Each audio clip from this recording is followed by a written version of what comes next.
9 second.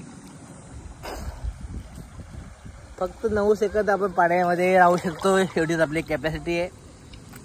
Actually 1 मिनटं तरी कमीत कमी राहायला पाहिजे श्वास कोंडून, परंतु आता आपल्याला सराव नसल्यामुळं आपल्याला या गोष्टींचा त्रास होतो आहे.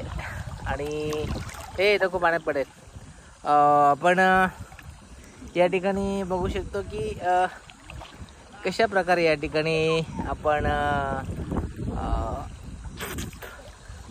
पाहतोय पाणी आणि पाण्याची पातळी या ठिकाणी समांतर अशी ही पाण्याची पातळी आहे.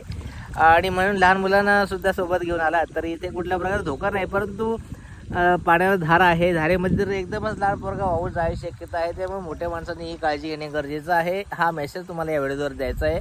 आपण कुठेही जर गेलात नदीच्या ठिकाणी, स्विमिंग पूलच्या ठिकाणी, तरी लहान मुलांवर लक्ष ठेवणं आपल्या जबाबदारी आणि कर्तव्य आहे. आणि मुलांच्यावरती लक्ष ठेवणं अत्यंत आवश्यक आहे. कधी कधी आपण विसरून जातो की मुलं कुठे खेळतात वगैरे वगैरे, त्याच्यामुळं कुठल्याही प्रकारची अपघात होणार नाही. अशा प्रकारचं आपण दक्षता घेणं गरजेचं आहे. आणि म्हणून मी स्वतः या ठिकाणी माझ्या मुलाच्या सोबत आलो आहे. या ठिकाणी स्वतःसुद्धा आनंद घेतो आहे आणि मुलाला सुद्धा या गावच्या नदीचा मी आनंद देतो आहे. धन्यवाद.